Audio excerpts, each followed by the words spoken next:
All right. Here we go. All right, welcome everybody to our third keynote of the Center for South Asian Studies annual Spring Symposium. Our topic this year, as you know, is climate change in South Asia. And I'm Dr. Anna Sturr, and it gives me great pleasure to welcome you all to this presentation by a fantastic Sufi singer-songwriter and acousmatic composer, Dr. Shumaila Hemani. Staying rooted within traditional forms and honoring those while also bringing in experimentation, Shumaila Hemani sings Sufi epics in South Asian Sufi tradition compellingly, says Rebecca Bruton from the New Works Calgary. Praised for enriching Edmonton by the Edmonton Journal, Shumaila Hemani is locally celebrated for her mesmerizing and emotionally nerve-striking music that carries vocal virtuosity, expressing radically different inner existential visions. That's from the Calgary Herald in 2015. Shumaila Hemani holds a PhD in music from the University of Alberta, and she has been music faculty on the Semester at Sea in its spring 2020 voyage. She's based in Alberta, in Calgary, and is that right? Edmonton, sorry. And now I'm in Calgary, yes. You are in Calgary, okay. All right. And she is a Sufi singer-songwriter. She's an acousmatic composer. She is a poet. She's a spoken word artist, and she's a traditional performer as well. In addition, she's researched the Sufi sounds of the Shahjo Rag in Pakistan.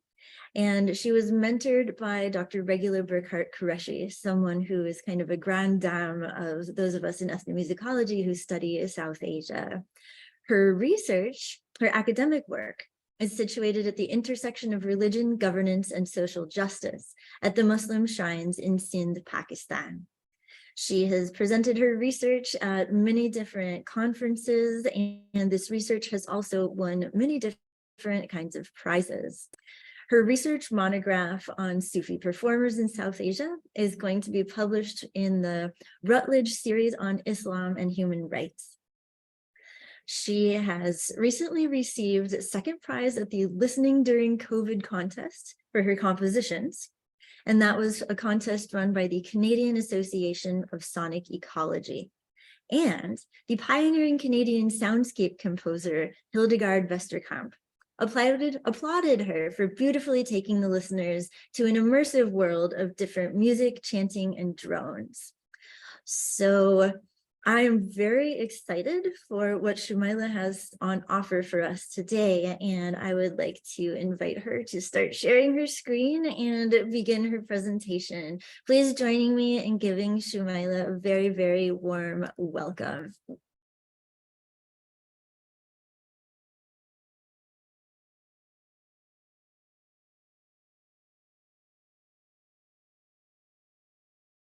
Thank you so much, Anna, for such a generous introduction. I am so very honored to be here today, and I'm glad that we could do this via Zoom.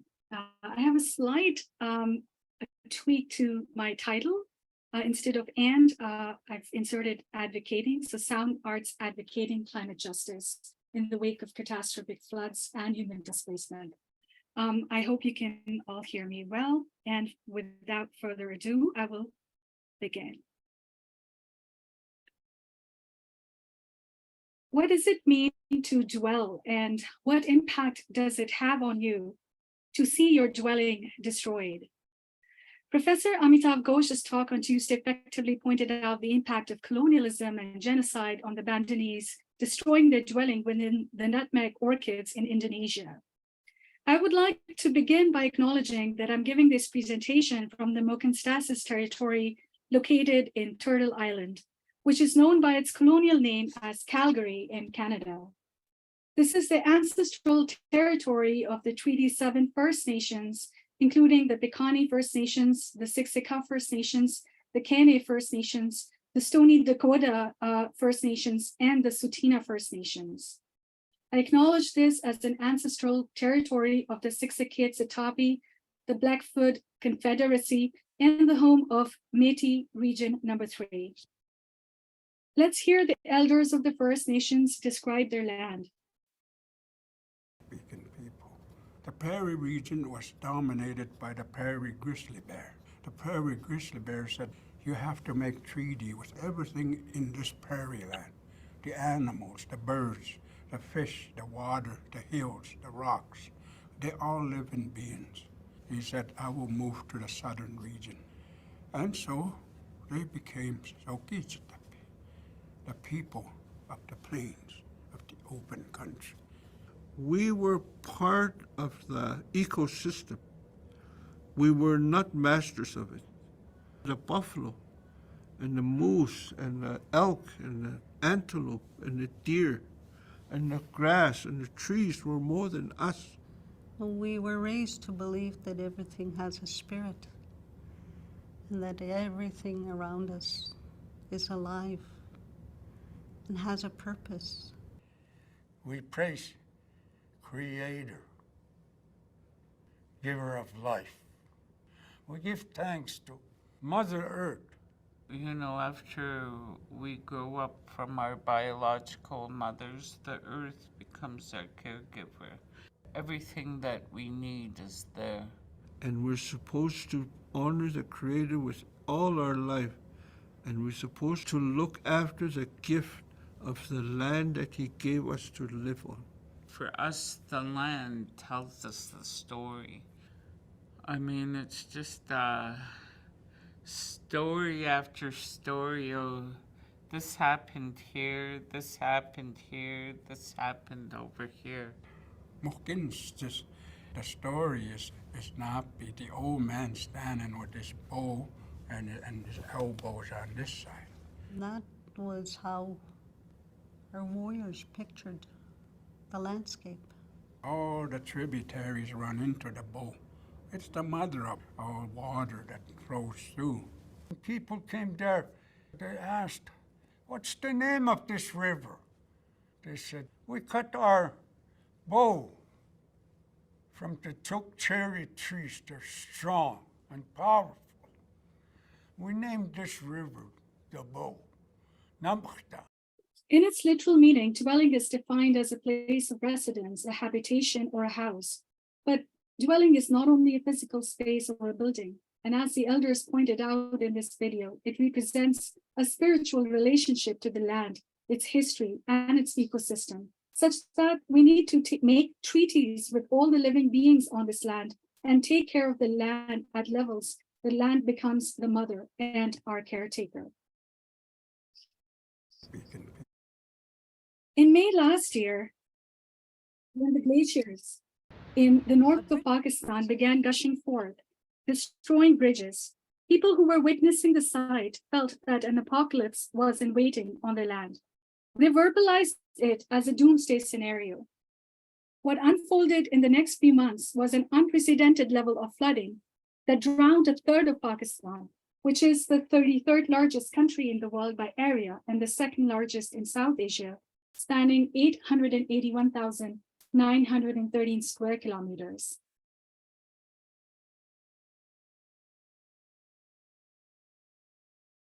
More than 1 million homes were destroyed and 33 million people were displaced, including 16 million children. With a third of Pakistan underwater in 2022, the UN Secretary General Antonio Guterres raised a call and warning to the international community, remarking, and I quote, "Today it is Pakistan, tomorrow it could be your country," unquote. The unprecedented flooding as a result of global warming is a wake-up call to, quote, "stop sleepwalking toward the destruction of our planet by climate change," unquote. When many of us hear about climate change and its impact, it feels like there is not much within our capacity to create a difference. And in this talk today, I would like to argue otherwise. Every voice that joins in to advocate for systemic changes associated with climate justice is significant. Because to create a more equitable future, we need diverse viewpoints and cultural expressions to be part of this dialogue about climate change. Today, I'll speak about my artistic practice and journey in singing and researching Sufi music from South Asia and composing soundscapes to advocate for climate action and the dialogue that these works have nurtured in the past few months.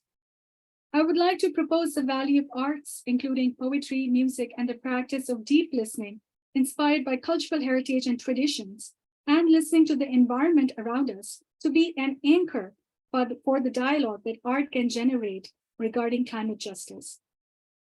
I'll begin by sharing my story about how I chose to not stay silent in 2020 while experiencing the impact of floods in my hometown, Karachi.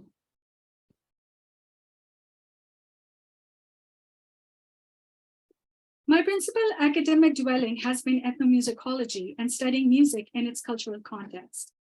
In doing so, I value the communities of performers and listeners who engage with the music of their culture for a social purpose, be it a religious ritual, a social ceremony celebrating birth, marriage, puberty, or funeral, and sharing intergenerational stories and memories across community spaces and towns.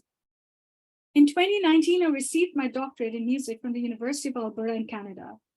I had come to know both the deans who honored me with the doctoral scarf and degree, and they unanimously remarked, "You made it here, and I'm so glad, so proud." You see, unlike most PhD candidates so eager to have the title doctor next to their names, I was not very happy to graduate because for me, this graduation from the University of Alberta felt like the destruction of a dwelling that I had co-created with my mentor, Regula Bukat Qureshi, over a period of nearly 10 years since I became her mentee when I entered the Master of Arts program in ethnomusicology in 2008. Within the cultural settings in which I grew up, the path of performing music was stigmatized and girls were not encouraged to pursue it. Regula's mentorship and the program at the U of A were a home for me to explore my cultural heritage in ways that were not easily accessible for a girl coming from my settings. I went through so many transformations in these years. In 2009, after a year of coursework in ethnomusicology, I went to Pakistan for research work for my MA thesis, and I was warmly welcomed as a scholar coming from Canada. The institutional belonging and the title of a graduate student coming from Canada opened many doors. In 2009, I traveled to a small town, Bhitsha, to learn the Sufi poetry of the Shah Jarrah from a dervish teacher, Faqih Juman Shah, at the shrine of Shah Abdul Latif Pitai. Something that no girl from my generation in Pakistan had dared to do until the point because these settings are extremely patriarchal, and to make that trip to Bhitsha in 2009 continues to feel like the stars had aligned for me. After returning to Edmonton in the fall of 2009, I started my journey in soundscape composition under the mentorship of Scott Smallwood. Scott had joined the faculty in composition, and I shared my interest in working with ethnographic field recordings that I had made in the summer of 2009. And Scott was very willing and enthusiastic about the project. This resulted in my first two compositions, Forgotten Ways of Thinking and Mannat, which convey sonic expressions of Islamic beliefs as I experienced them. Built on the idea of sonic photographs, these compositions show subjectivity of a female ethnographer observing women's possessed voices at the margins of a male-centered Sufi performance. Usually, women's lens to view society in Pakistan is influenced by the males around them, be it father figures, brothers, uncles, and friends. However, this encounter helped me to develop a perspective that was independent of that influence and reflective of my own interests and struggles to reach out to the people. Let's hear the piece. July 2nd, 2009. I came to Shah Jarrah Academy for the first time. July 10th, 10 a.m. And Saint Juman asked me to sing. I could not pronounce the Sindhi words well, but sang with my full voice. An elderly man sitting there smiled at me and said, "Agar ishq hai to seekh loge. All you need is love and inspiration to learn."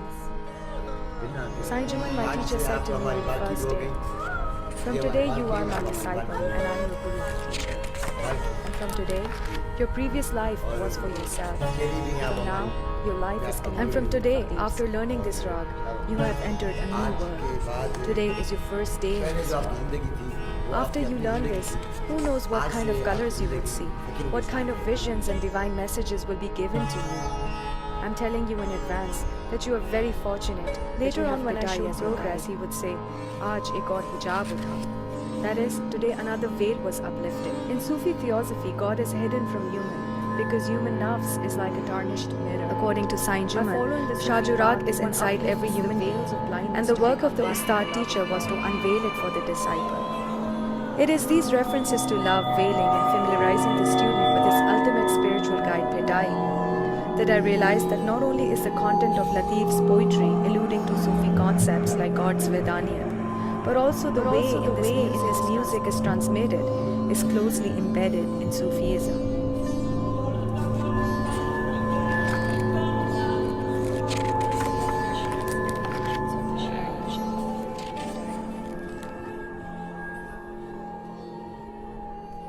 It's 12 a.m. and Sursoni is being recited.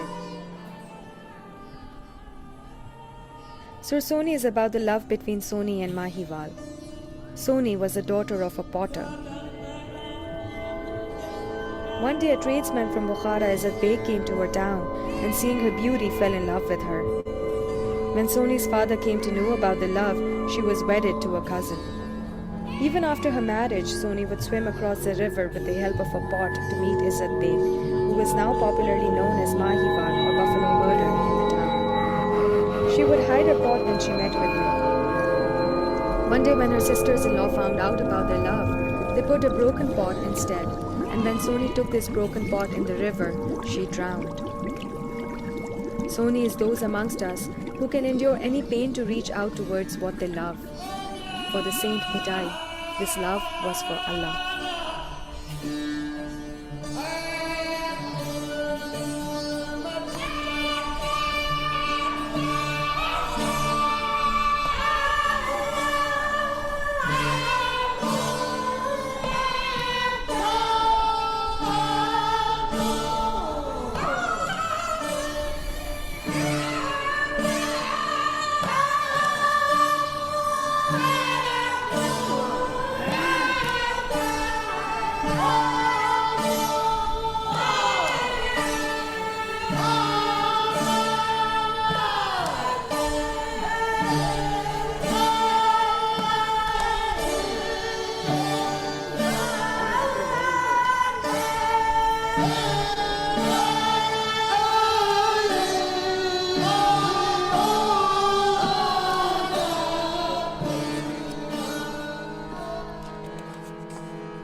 Is praying to the saint to alleviate the pain of the people who came to the shrine and fulfill their wishes for marriage, offspring, good health.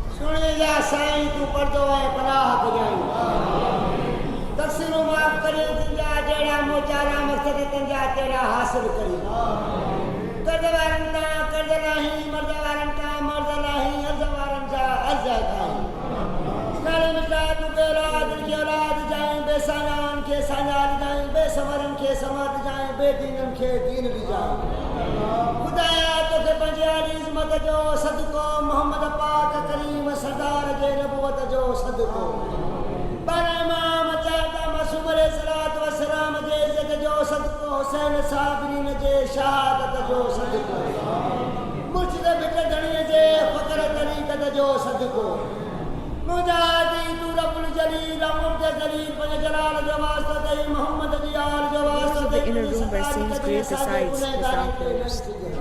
I see a couple of women crowded around the door, tying their shawls to the doorknobs and sitting locked to the door till the break of dawn, sitting in this uncomfortable posture to intensify their prayer.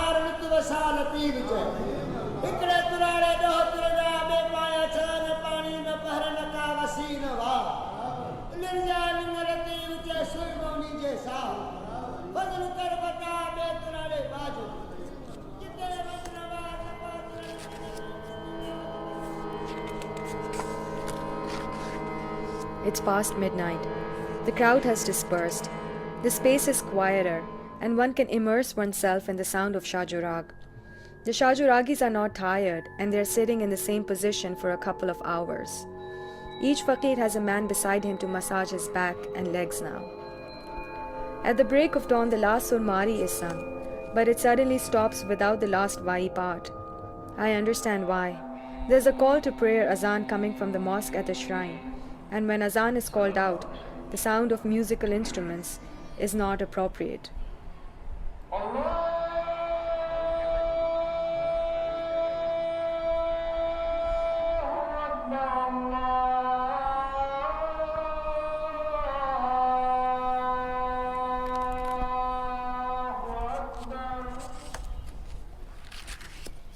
After the azan, the faqirs sing the Vai or the epilogue of the rag. This is followed by prayers in which the names of all the faqirs are mentioned. After this, the faqirs pick the dambur and leave. People too immediately disperse.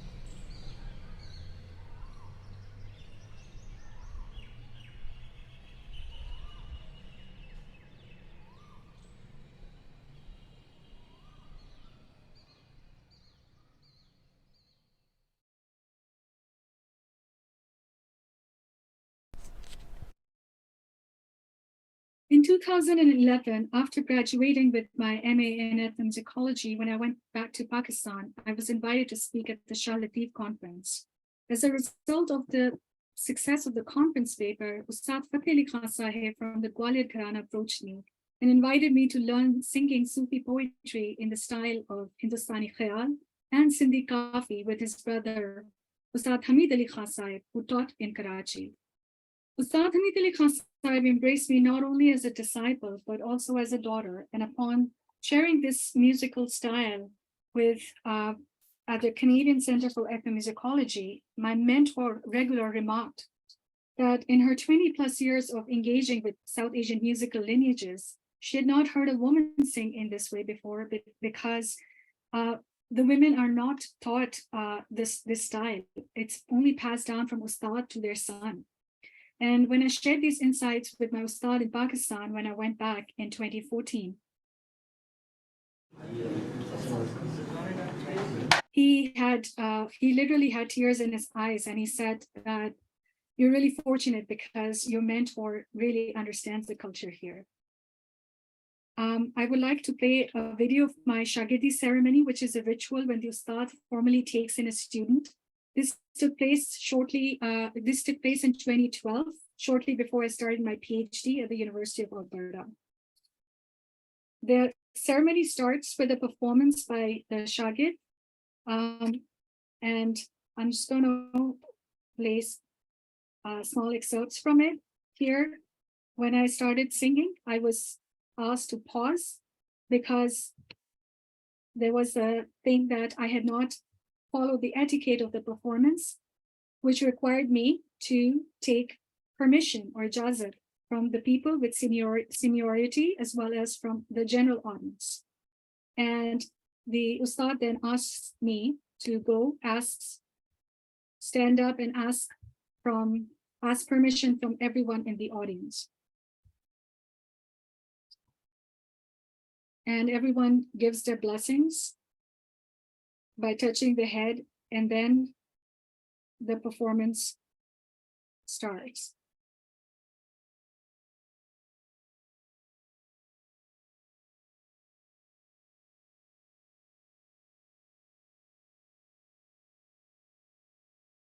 After the performance, the Ustad tells a story, and here my Ustad is sharing the story of their performance in Uzbekistan, where he and his brother won first prize in the world music competition. He tells us that the representatives from the government who spoke English were not helpful to them and they were abandoned. But he and his brother went to the shrine of Imam Bukhari to pay their respects and received insights that supported their performance. The Ustad then gives a thread. A piece of advice is given, and the advice I received was to stay humble no matter what, how far I go. Next, a thread is passed around for everyone to touch and add their good wishes on. It reaches the ustad and he then blows prayers on it before tying it around the wrist of the shagird.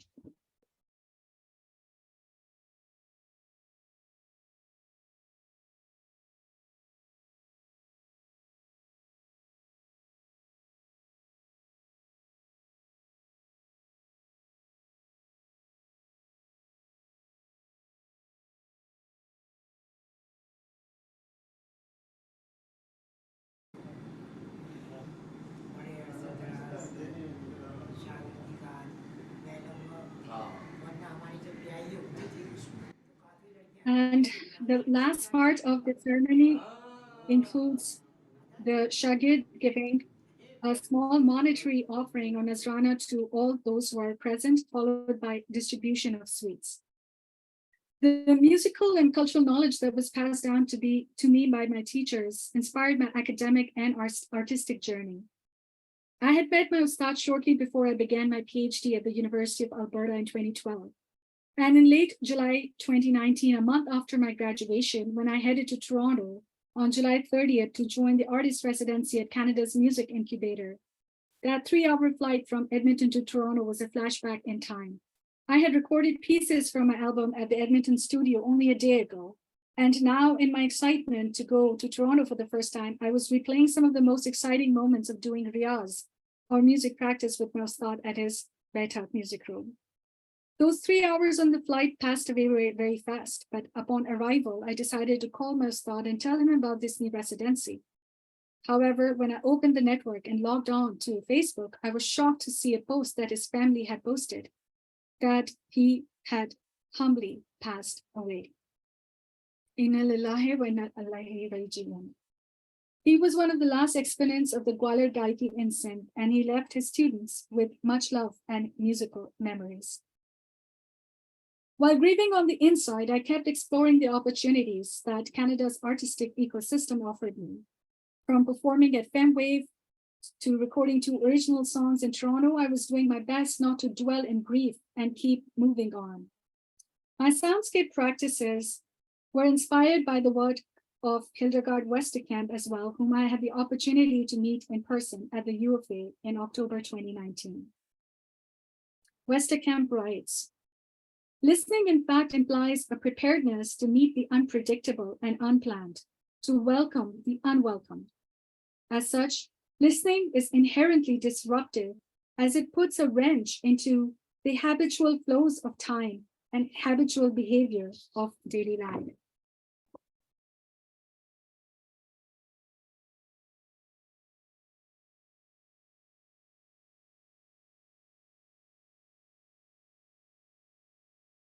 The year 2020 was a transition for all of us because of the pandemic, and for me, it was a year of unlearning and learning to listen again. This unlearning was essential for the sound artist practice that I initiated later that year to advocate for climate justice. On January 1st, 2020, I flew from Pearson Airport to San Diego to embark the MB World Odyssey. On this ship, I would teach ethnomusicology courses, and while we were on a floating campus that would travel from Honolulu, Hawaii, and then to different countries of the world. No one could have predicted then that this travel away from Canada would last more than 2.5 years. And little did I realize then how the transition from sea to land would change the way I listened. Being at sea held such promises of a primordial journey, signifying leaving home, traveling in foreign lands, adapting to change, and returning after rebirth and renewal. When we were sailing across the Pacific, we were in the sea for a few weeks before reaching Kobe. The sound of the choppy waters prepared me for the extreme uncertainty that confronted us. I would open the doors of my cabin and stare into the expansive waters before me.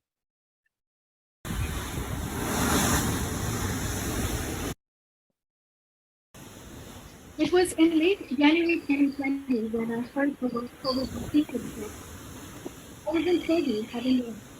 We had hiked all the way to the mountain. After sailing for 2 weeks, this was the first day. While waiting for lunch, 2 people looked at their phone and said, we're not going to China. There's an outbreak of coronavirus, and the voyage had detoured. COVID-19 took our ship on an unexpected route from 13 countries. On our initial itinerary, we traveled to only 5. Experiencing the changing weather is central to life at sea, and only with time and practice does the body begin to get used to the motion. As the ship was rejected entry to a few ports, my ear became used to the anxiety inside and around, heralding the unanticipated trajectories that this voyage would take. On March 14th, a day before we reached the port of Cape Town, the voyage suddenly ended due to global health warnings from the World Health Organizations. 2 days later, I was in my house in Karachi. It felt like I had arrived at another Asian port. I now transitioned from life in Canada and on the ship as a faculty to the lands of South Asia, where I had grown up, but now feeling a bit estranged. My ears helped me in transitioning from one lockdown to another. I continue to hear the pandemic waves as I would the ocean waves, knowing not to what extent the next wave will bring. I transitioned to listening to the land and the local environment, and my ears became locked in the rhythms of day and night and the transitions of darkness to light. When I would hear the call of the first dove around 5 a.m. and then the call to prayer, Adhan, I started feeling more awake to what the day will bring.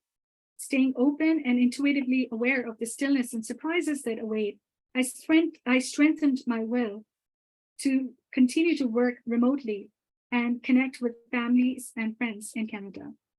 At the same time, my body began adapting to the gestures, languages, and cultural etiquette of the here and now. The Sindhi poet Sheikh Ayaz writes, "When crimson flowers will blossom on tree branches, that's when we'll meet. Once more, the cranes will return, filling the air with loud echoing cries, becoming equal to pearls. That's when we'll meet." Tini pavanda, aho tini pavanda taarine, jadagada ulle alala, tade milandasi, o tade milandasi. Tini pavanda taarine, jadagada ulle alala, tade milandasi, o tade milandasi.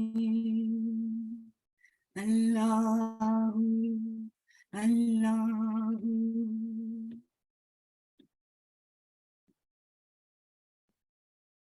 Oh, jade marandu, jade. Oh, Allah, Allah, jade marandu, jade. Har har kare, ulle alala, tade milandasi, o tade milandasi.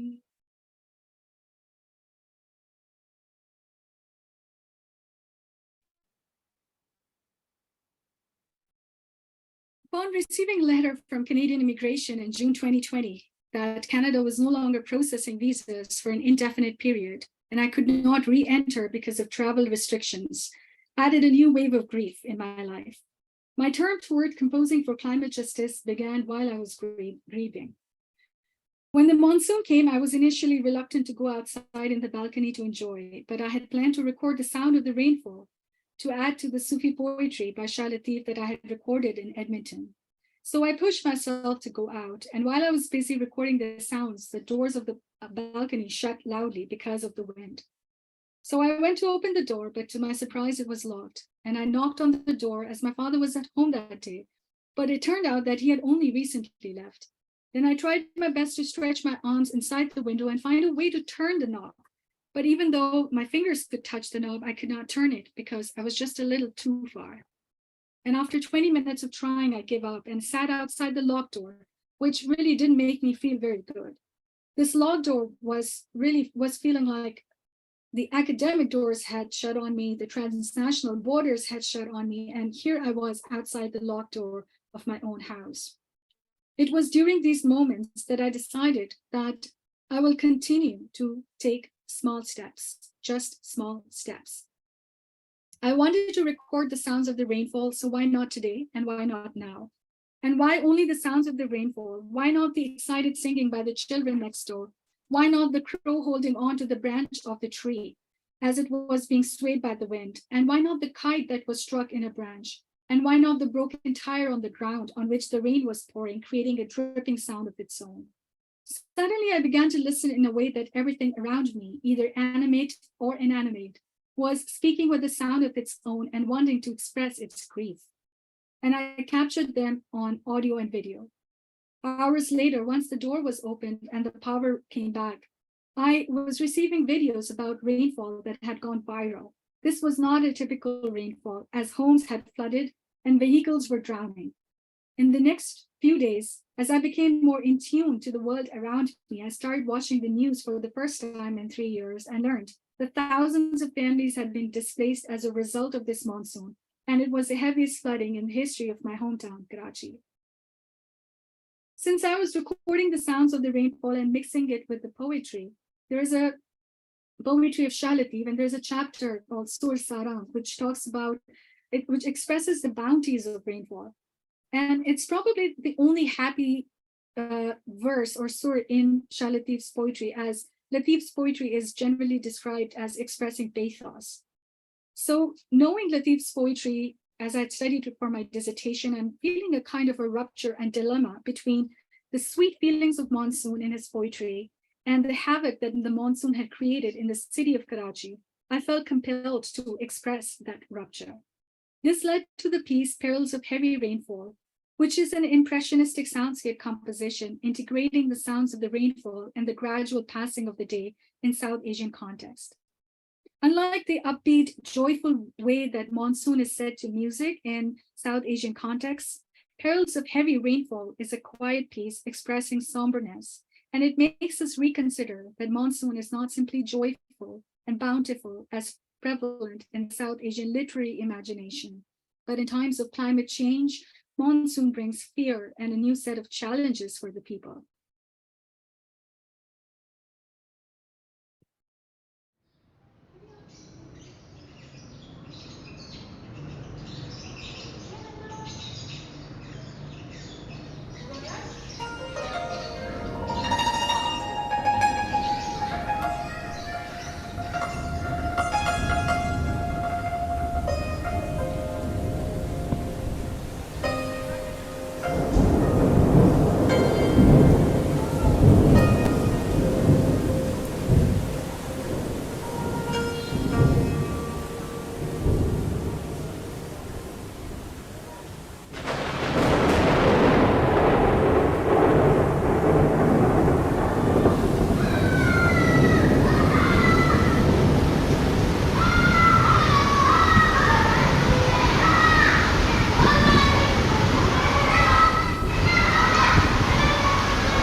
Neighbors' children rushed to the terrace and began singing excitedly for the rain to fall.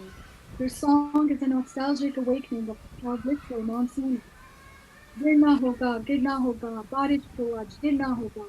Must fall, the rain today must fall. We scream with joy as the winds blow more vigorously and the rain pours heavily, dampening the surface. Here I am, enjoying the blessings of the monsoon at my parents' home in Karachi. Power outages. The generators were from multiple units in 3 apartment buildings that encircle our apartment. Wind blows strongly and the branches of the trees sway by the pressures of a raging storm. The birds protect their flock under roofs and some lonesome ones left behind shelter themselves under wet tea leaves, planting the seeds firmly onto the branches as the trees sway to and forth with the raging gales and violent outbreaks.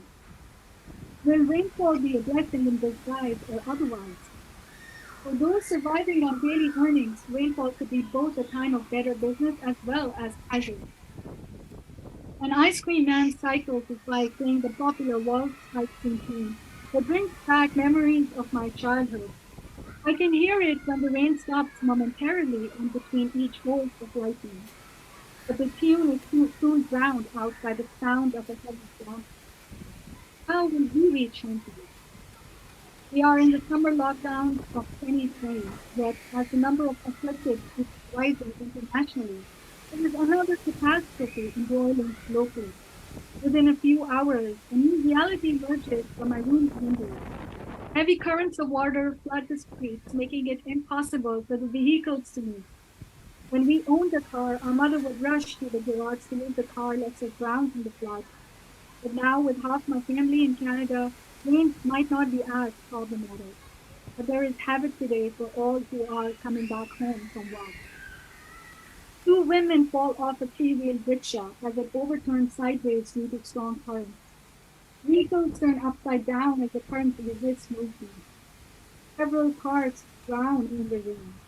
A man falls off his motorcycle and he floats away with a heavy flow of water. People rush after to save him. Observers on the street help the fallen also make videos that will later go viral online.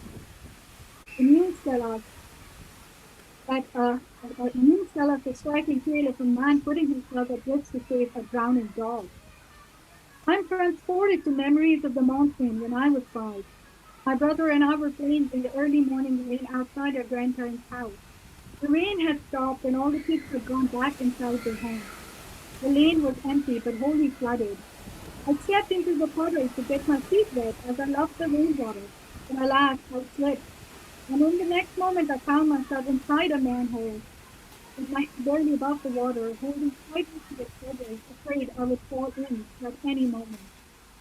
It felt like one of those nightmares in which even when you're shouting for help, you find your voice to be imprisoned in your throat, feeling unheard. Then, with a jolt, something pushes you to wake up, and you take a sigh of relief that it was all a dream. And yes, indeed, your voice hasn't left you. But this was real. My voice was not loud enough to reach inside the house for someone to rescue me. Yet, in a heaven-sent moment, I heard my 7-year-old elder brother calling out my name from the door. I put all my energy towards holding on to the edge of the manhole as my hands kept slipping. It was red and sore. Any moment I could lose my grip and fall into this sewer. So many people die in Pakistan and in South Asia every year this way. My brother came and went inside the house. It will be for a while before anyone come outside to find me. I won't survive, I thought. My eyes closed, and I silently prayed for a miracle. Then suddenly, my eyes opened and I caught sight of my brother's feet standing close to me. I called out to him. He could not see me at first because my head was half buried. I called out again. He saw me then. Thank goodness. He exclaimed, "What are you doing there? I will fall any moment. Rescue me." He reached out his hand. I took his hand, but he could not lift me. I was afraid I'd bring him down in the manhole too. He was very anxious now. "Wait, I'll bring someone from inside." I said, "I can't wait. I'll slip any moment." Then an idea struck me, and I said to him, "You stay exactly where you are. Don't move. Ground yourself there and pull my hand." I then put all the weight of my body on my other hand and pushed it tightly against the edge of the manhole. as I allowed myself to be uplifted. In a moment, this nightmare was over, and I was standing beside my brother. And we went inside to take a shower, hiding from the elders, lest they admonish us and would not allow me to play in the rain again. A crow caws. It has taken refuge on a tree trunk. It sits there waiting for the rain to end. I stare at the crow sitting on the trunk. Its wisdom tells me to be patient. So I'm waiting and anticipating the world to shift to normal. The rain does not make us all abundant. In many homes, not very far from mine, but part of the same city and around, poor children flee carrying their animals and necessities, escaping the perils of heavy rainfall. A kid picks up his sheep and carries it alongside the valuables of his low-income family. Will he be safe walking in through the flooding water? How will the sanitary conditions impact his hygiene? Who will survive in their family this year? The sun sets and the call to prayer azan comes from different mosques in the vicinity. News on television and paper bring stories of displacement and death, detailing the havoc that heavy monsoon has brought. This era with an ongoing pandemic heralds much suffering within. Our fears speak louder in silence. Perils of heavy rainfall was a result of the fragility that I was experiencing during the lockdowns, which made me more sensitive towards the displacement caused by these catastrophic floods in my hometown. This was a composition project that I felt compelled to initiate, and it was in the process of creation that I was reminded of the childhood trauma of nearly being killed by the problem of open manholes during monsoons in South Asia. Over the course of COVID, I deepened my meditation practice and learned to be at home within myself. In May 2022, nearly a year ago, I was able to re-enter Canada. Life has been far from smooth, and listening to the uncertainties and instabilities also compelled me to create new works that became part of my debut album, Manat, which was released in October 2022. Since then, I've had many speaking engagements, from Music Declares Emergency's first ever Music Climate Conference to media interviews, where I continue to advocate for the displaced people as a result of floods in South Asia. Every journey begins with the first step, and for me, this soundscape composition, Perils of Heavy Rainfall, was the first step I took towards advocating for climate justice. I presented this work at Sounding Board Society for Ethnomusicology in 2020 with a short talk about the impact of floods in my hometown, and later sent it to Listening During COVID contest, where it won the second prize, and recently the Women in Music Canada's honor. As a survivor of heavy rainfall, I would like to end this talk by saying that we are all dwelling in fragility. Climate action needs engagement and understanding that is rooted in spiritual, religious, and ethical dimensions of the ways in which diverse people on this planet dwell. Presently, culture is a missing force in climate action, and it is excluded from climate planning as it is seen as a departure from scientific thinking on climate change. However, when cultural knowledge in communities, including Indigenous people and groups, women, youth, older people, and people with disabilities are marginalized, and the worldviews, values, and knowledge systems are disregarded, the outcome is principally inequitable. Recognizing that diverse point of views and people and cultures are key to climate solutions is significant. And I would urge you to bring your cultural perspective into climate conversation and your culture-based action for climate justice. I would like to urge the students and others watching this keynote that you can bring visibility to the people and communities you are part of that are experiencing varied levels of deterioration of their cultural heritage and material heritage as a result of climate change. I entered this conversation on climate justice as a self-critical sound artist and created soundscape compositions that address issues of displacement and its impact on girls and women in refugee zones through the poetry of Sufi Muslim heritage. I sought to disrupt the ways that climate change is seen as impacting all of us in the same way. We need to be more vigilant of the new levels of inequities that climate change and energy transition is bringing about in society. With my present work as an artist and change maker at the International Council of Arts for Social Change and Trico Changemaker Studio at Mount Royal University, I'm addressing the inequities of climate change with community-engaged artistic practices to empower communities around me that are suffering from energy poverty. This is the journey I am on as I work with arts-based methodologies to address energy justice in Canada. And I now invite you to bring your questions and share your journeys so that we may learn from each other how to dwell more gracefully on Mother Earth. Thank you.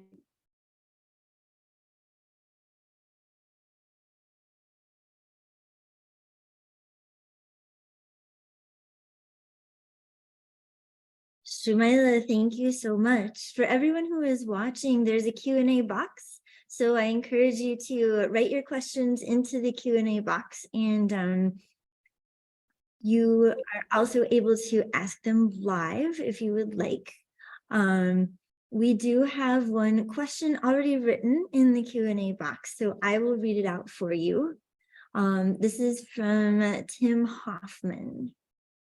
And Tim writes, has iconic social scientist, folklorist, musicologist Usi Mufti and or Lok Virsa been engaged in post-flood preservation, perpetuation, and or support efforts for affected performing artists? I had met him in Pakistan at Lok Virsa in 2000 after helping in documentation of Lok Virsa by Asian Cultural Center for UNESCO Tokyo in the 1980s. So if you know the answer to this question.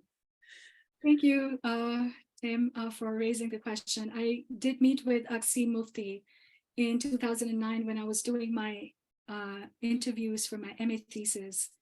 And Aksi Mufti is a very important figure he was the founder of Lok Virsa. But he has retired, and now it is Fawzia Saeed who is running both Lok Virsa as well as another national institution, the Pakistan National Council of Arts. With regards to the question of post-flood preservation, I do not know about this, but the last meeting that I attended of Lok Virsa in conjunction with UNESCO was in 2020. And UNESCO had started a project called Arts and Resiliency Project, looking at the impact of COVID on the performing artists across Pakistan. And Fawzia Saeed was one of the panelists in that talk, which was made available or open to everyone, was via Facebook Live. But I did notice within the UNESCO efforts that there is a very central there's a problem of there's a problem of underrepresentation and overrepresentation of the cities like Islamabad and Lahore, and the Punjab dominance is pretty much there in these national conversations.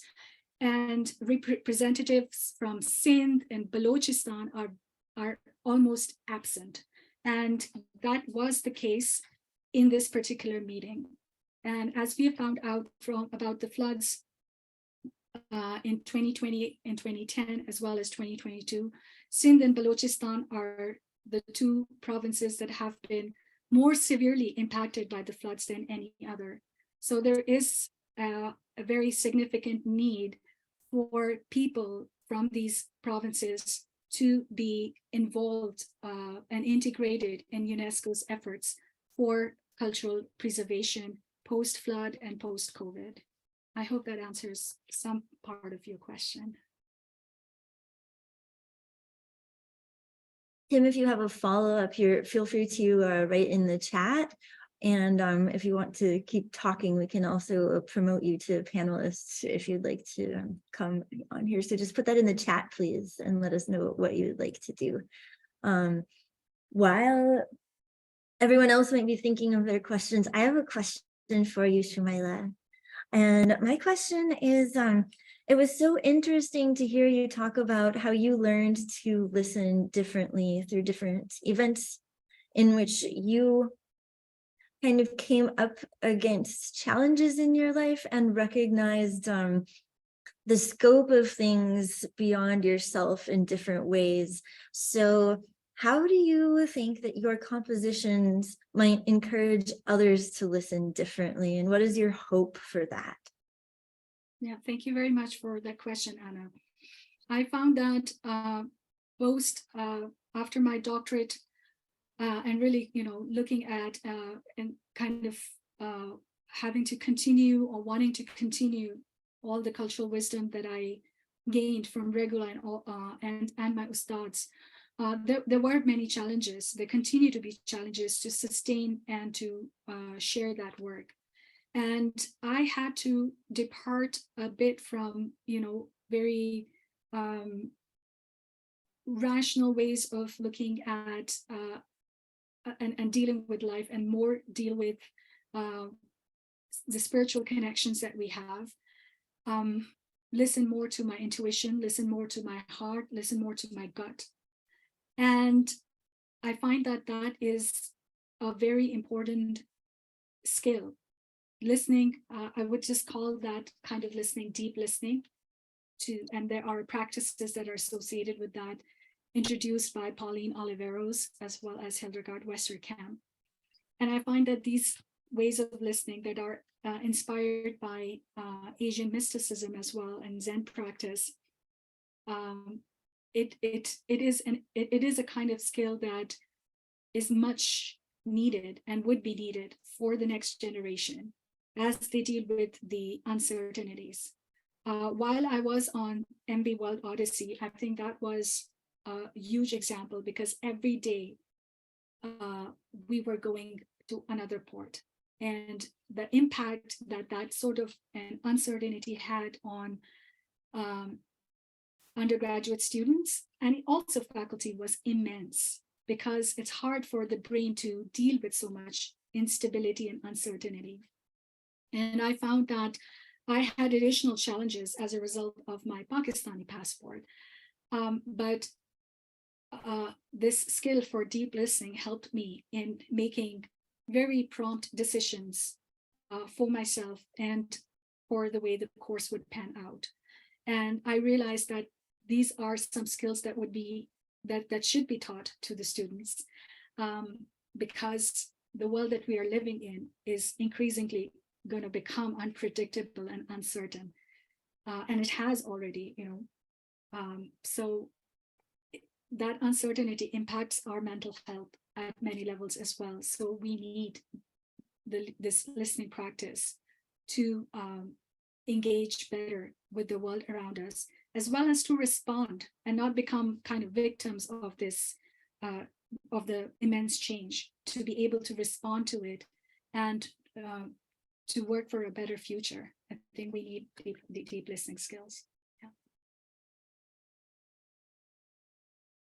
As a follow-up to that, do you think that the kind of compositions on your album, Manat, do you think that they in some way encourage us to adopt that kind of listening attitude?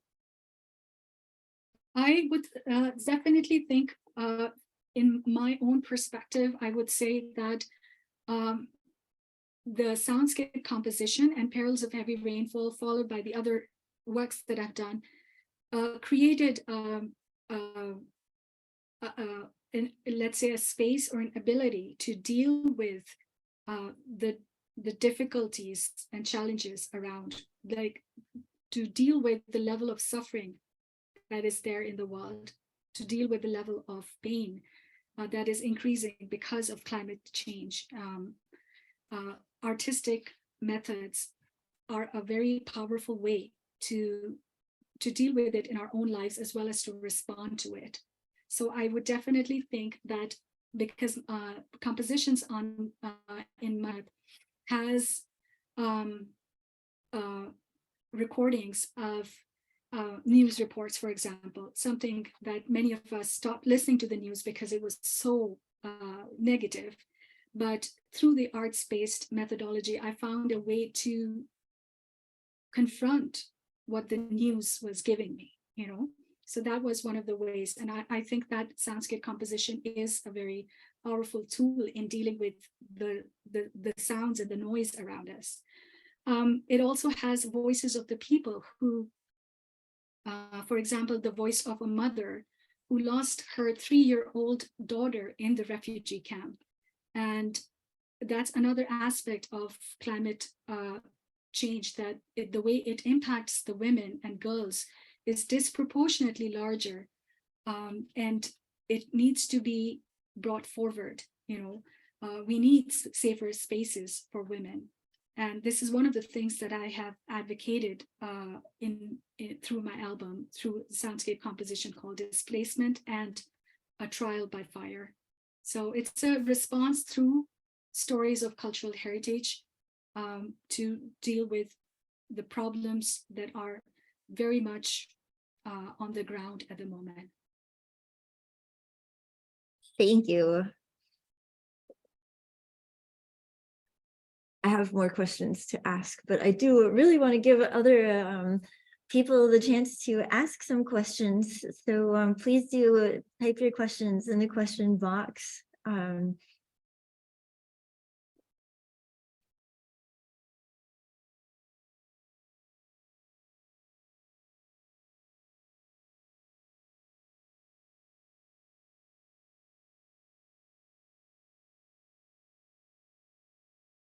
And in the meantime, I can ask another one. I've been thinking of, I'm sure you've listened to Steve Feld's Time of Bells recordings, and on one of those, I forget if it's like the back of the CD, on the liner notes kind of thing, there's one thing that mentions that it has the sound of water flowing too fast. And what struck me there is, as a listener, how am I supposed to know if the water is flowing too fast? I'm hearing this water for the first time on the recording. And if I don't have that written contextualization, then I feel like the point that the recording is trying to make is lost. So I feel like you've been doing a lot of contextualizing, a lot of speaking around what the aim of your compositions is and how we're supposed to at least enter into them, not necessarily how we're supposed to hear them, because they do open up ways of associating and listening that we will also bring to them. But I was wondering if you could speak a little bit more about your process of contextualizing the things that are in the compositions in terms of the stories that they are meant to address, the issues that they're meant to address. Yeah, I think that's thank you for asking me that question. I find that in terms of the process, I do compose with more with my ear than with my brain, or I don't know if that makes any sense, but all the contextualization that happens later. And as a result of sharing this work with other people, having their reactions, and then asking myself, what more contextualization is needed? What more contextualization is needed? So that's a question that I keep raising. So all the critical and all the verbal aspect comes after the composition. And in the process of creating it, it's kind of, feeling internally inspired to say something that otherwise is not possible. So for example, in 2020, when I was experiencing that rupture in the Shah Latif's poetry that I'm singing about bounties of rainfall, but I am experiencing the havoc of rainfall, and I feel the need to express it in somehow, and I don't know how or what and where and why will anyone take it as significant. So Perils of Heavy Rainfall, or just a sound work, becomes an anchor to talk about that rupture. And then when I shared that with Hildegard Westerkamp, one of her critiques on the piece was that she loved the piece, but she said that we don't hear the perils of heavy rainfall within the sound of it. And she challenged me with the question of how could sound communicate what you're trying to say, because you're trying to say it through the visuals, but how about the sounds doing it? So at that time, my immediate answer, I did not have a response. And my immediate response was I started writing a spoken word piece, and that resulted in the piece that I read out that was published in the Goose, a journal for environment, arts, and culture. And it became the anchor for me to release my album addressing climate justice. But if you hear, and I could play Displacement for others, I think in the composition Displacement, the sounds themselves, either it's the sound of the news report or the sound of the UN Secretary General's voice, as well as the sounds of the protesters talking about climate justice. There's a sound of the mother asking for her daughter and asking for shelter. So it's within the voices that are integrated in that piece that you can hear sonically that rainfall's perils or rainfall's impact. So in that respect, my work has evolved, and I can for those who are not aware of the piece, I'm happy to play that piece if you have time. We do have time if you'd like to play it. Yeah. Just give me 1 sec. Yep.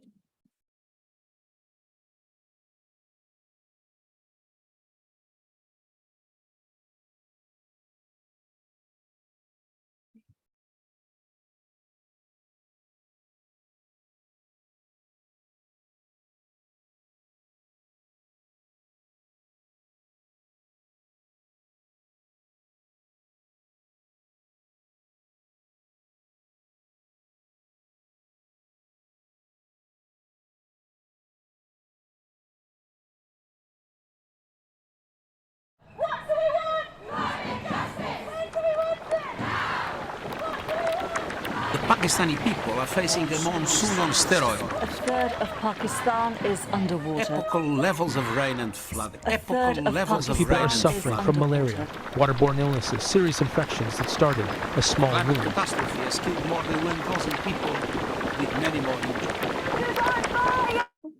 injured. No, we lost your audio when you unshared the PowerPoint. Millions are Oh, sorry about that. I saw your thing. Yeah, we were just seeing the PowerPoint, which was not the same as, there you go. Oh, okay. Okay, now if you click share audio again, then the audio should also come.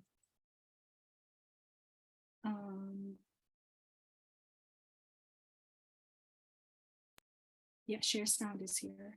Okay.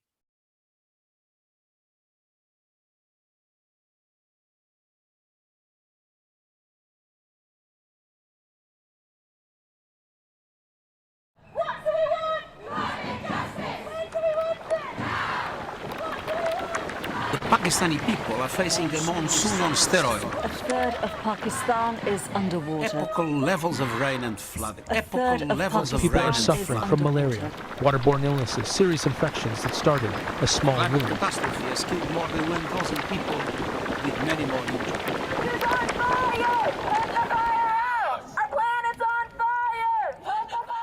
Millions are homeless. Schools and health facilities have been destroyed. Livelihoods are shattered. Critical infrastructure wiped out. And people's hopes and dreams have washed away.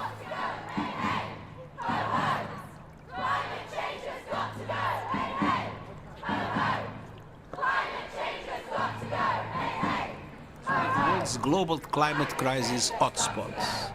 People living in these hotspots are 15 times more likely to die from climate impacts.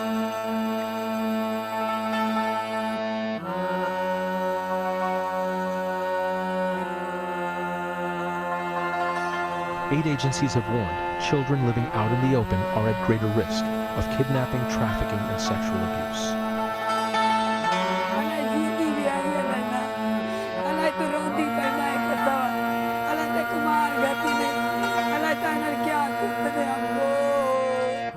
If the floods had spared her home, if they weren't living on the side of the road, if she hadn't been sleeping so soundly, then maybe, Najma says, her daughter would be safe.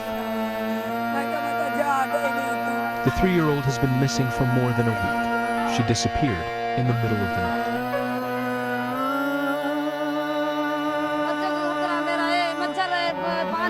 Give my children water, give them food, give them a house. They need tents. If you can't give anything else, then just give us a house. My kids don't have a house.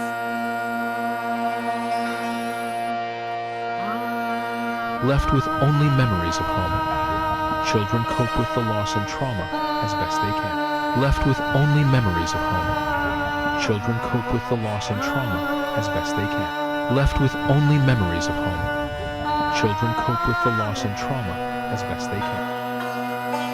My message is that the world has a responsibility to support them, that the world must help Pakistan at the present moment for Pakistan to be able to rescue all the people in those dramatic circumstances.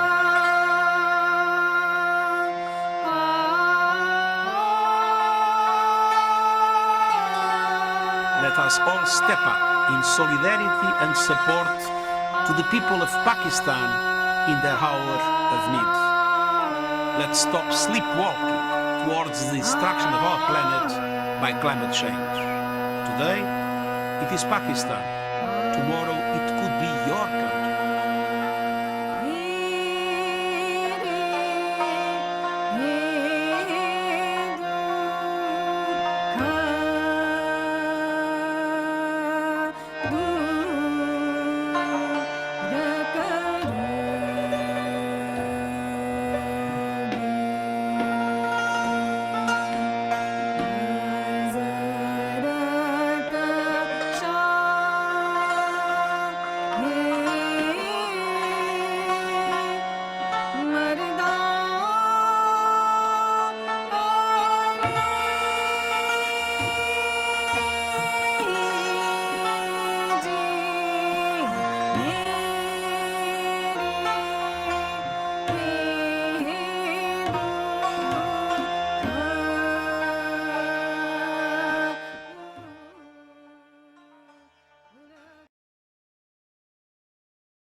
And here we have the soundscape part is connected with the prayer, which is in the Barakhiyal. It's a prayer to Imam Ali to alleviate suffering. Yeah.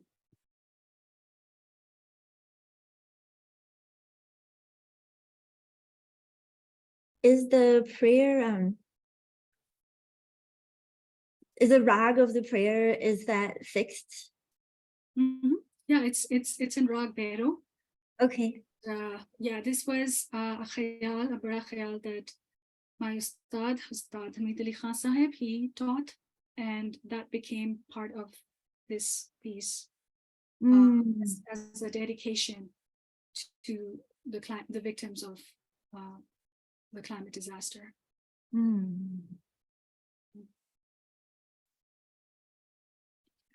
Could you talk a little bit more about the connections of these compositions with what you learned from your Ustad and with the poetry of Shajo Rag, how they have influenced what you're doing now? Yeah, thank you for raising that question. So in Perils of Heavy Rainfall, the piece that I sung as a part of it, it's a bait. A bait is a verse from a chapter of poetry in Shah Latif's Risalo, and it's called Sur Sarang. So the sarang is mainly sung at the shrine of Shah Latif during the monsoon season. And I took poetry from there and composed it part of the Perils of Heavy Rainfall. Similar is the case with the soundscape compositions Displacement and The Great Calamity. Both these two compositions are barakhayal that were taught to me by Ustad Hemani Khan Sahib. So The Great Calamity is part of is in Rag Bheem, and the soundscape part is a journey of a girl who's walking through the flood waters, imagining or being anxious about what future lies in front of her. And that's the poetry that is added to it in Rag Bheem is also a prayer, and it's a prayer that says that there's a big calamity, big problem, big challenge that has come down on my house, in my home, and it prays to the spiritual leader called Sai. Like Sai is a general way to address a spiritual authority, asking them to help and to pray to relieve that trauma and relieve that challenge. So this poetry, you know, it's expressing a prayer in which can be thought of as a prayer in any context. But within my album, I have contextualized it as part of the climate calamity in Pakistan. Thank you. I think Tim has a question, so I'll just bring him up as a panelist. Tim, feel free to join as a panelist, and you can ask your question. You pop up on the screen. We have officially 10 more minutes for questions and discussion. So if any of the other attendees have a question, please do raise your hand and we can promote you to panelists if you want to ask it live. Also, please feel free to just type it in the question box. Tim doesn't want to be a panelist. Okay, would you like to just talk? Okay, I don't know what's going on. Hi, Tim. Yeah, hi, I don't mind being a panelist. That's okay. Yeah. It just said that you declined, so I don't know what Zoom is trying to tell me, but hello. Yeah, well, I don't know. So yeah, I don't mind coming on, but nice to get your reply yesterday, Shumaila, from my email. And of course, I did send something for your distinguished mentor, regular Qureshi there in Alberta.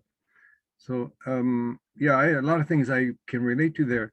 You know, with the climate change thing, I was privileged to be invited by R.K. Pachauri, the former UN IPCC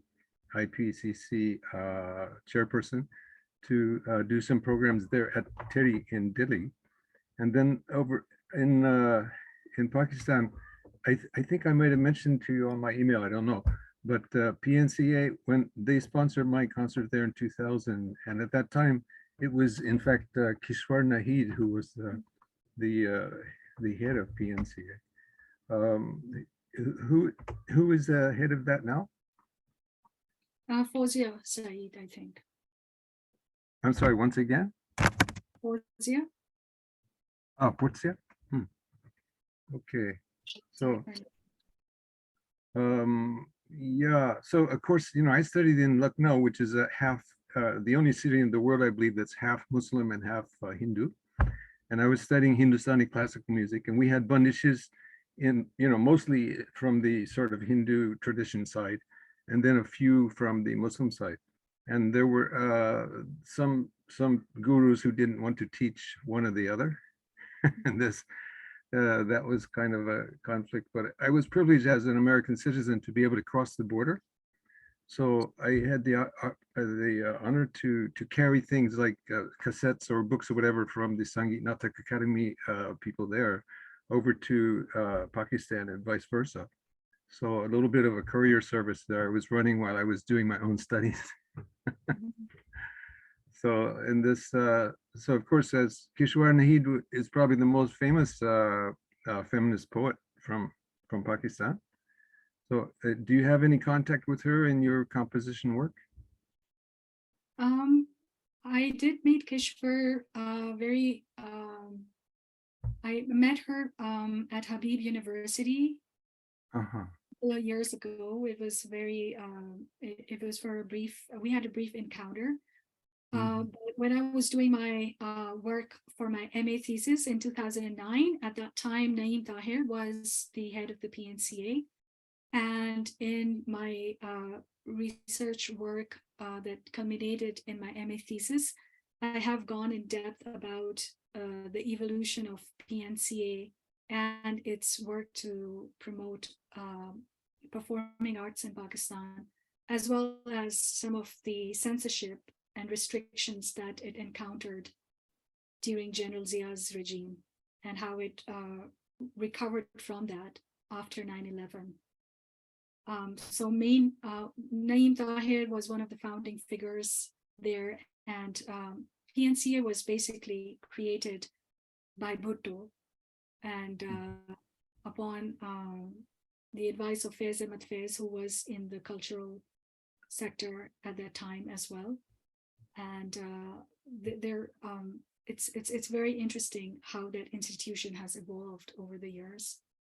Yeah. There's an interesting connection there. Of course, originally Pakistan, it was in two parts, right? Separated by India, East and West Pakistan. And Bangladesh became, Bangladesh. But I was honored to perform there at the Shilpakal Academy. And Ustad Mubarak Hussain Khan, who was a nephew of Alauddin Khan, he was the DG, Director General of the Shilpakal at that time. So we were talking about that, how the musicians in Pakistan and Bangladesh faced the same sort of problem, where there was censorship sometimes, and also, of course, hesitancy of various kinds. And you know of any coordination or sort of communications from PNCA to, for example, Shilpakal Academy in Dhaka, or any other, again, cross subcontinent connection between the Islamic countries and their music systems?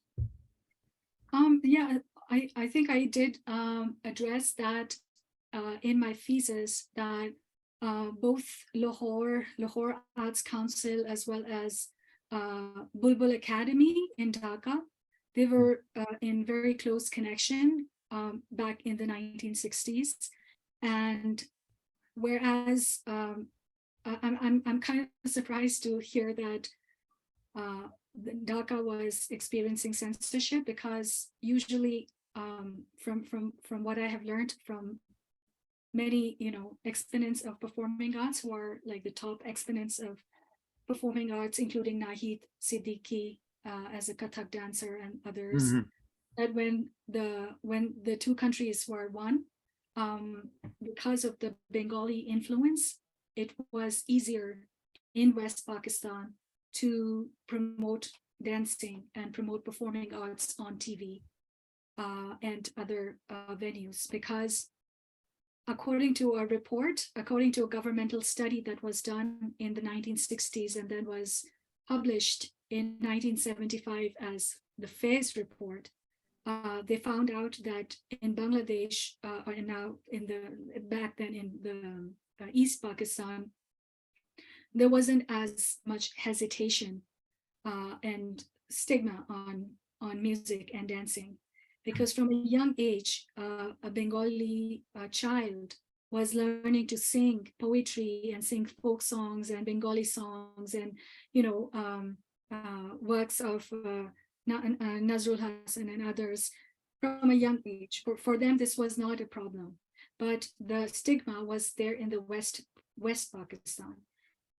It was not so much there in the East Pakistan. And when the country split, then there was an increased amount of pressure in the media, in television and other places, because that Bengalis were great patrons of music and dancing, and the progressive elite lost their support, and they had to kind of work harder to gain patronage for performing arts in Pakistan.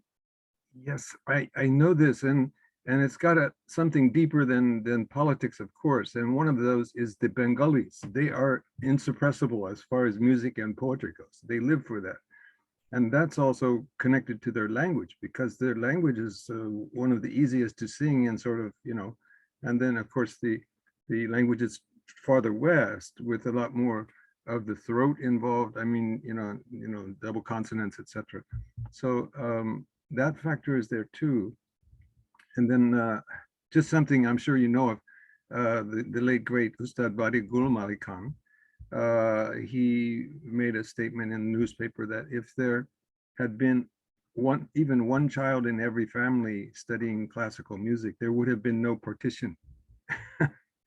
And I can really understand that, because as I said, in Pakistan, the people they were so hungry for participation in that kind of music, and the contrast with of course the eastern side was so marked. Yeah, and I would add to that that it also is influenced by the way these provinces and regions were colonized, because and the impact of colonialism in these provinces. So one finds in East and West Bengal, in colonial Bengal, in every, like Calcutta was one of the colonial capitals. So the kind of bourgeoisification of the arts that happened much earlier in the Bengal side, and so within the Indian middle class in Bengal, music was already became part of the families and middle class families, and it while it left this settings of hereditary musicians, it became part of the middle class families. So Bengal was one of the high provinces. Even in the south of India, you have many bourgeoisification of the musical culture, where there are more academies and music being sung and music being part of how a child is reared and grown up, and so forth. So these provinces, within the provinces that became part of Pakistan, they were especially Sindh and Balochistan, they were at the, you could say, the margins of the empire. So the kind of development that you find in Calcutta and other places, you didn't have that in Sindh. And what you find is that in late 1930s, that's when the elite, the cultural elite in these cities, they began to, create a cultural identity for their province. Sindh was part of the Bombay Presidency. In 1935, it was separated from the Bombay Presidency, became a province of its own. And when it became a province of its own, it got the funding and it got then the work to support culture began. So you find in Pakistan that the kind of, you had opera houses in Calcutta, you had opera houses in other parts of India. You had no opera house in Pakistan, in the regions of Pakistan. There wasn't even a stage there. There wasn't a hall to host. And my research shows that some of the earlier performers who used to come from China and America and other places to perform in Pakistan, they were hosted on mobile stages under tents and all, because there weren't that infrastructure wasn't there.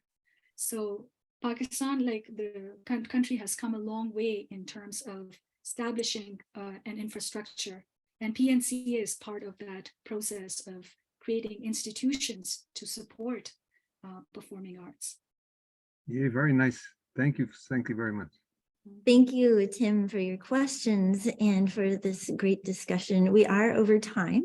So in conclusion, I want to thank Shumaila once again for this fascinating presentation. And I also want to show you that this is Shumaila's album, Manat, and you can find it at her website, shumailahemani.com. So please do go and check it out and check out more of the tracks on this album. And we are at the end of our time today for this particular talk, but we do have more panels starting again at 2:30. So at 2:30, the next panel will be panel number 5, Dalits, Adivasis, and Climate Justice. So we're going to end this Zoom now, and then please log back in around 2:30 for our next panel. Please join me again in thanking Shumaila. Thank you for having me. We have been honored to have you and to get to listen to your music and to hear some explanations about its history, what's inspired it, and how you hope that it will continue to inspire us. Thank you very much. Great. Thank you, Hannah. Okay. Bye, everyone. Bye now. Bye.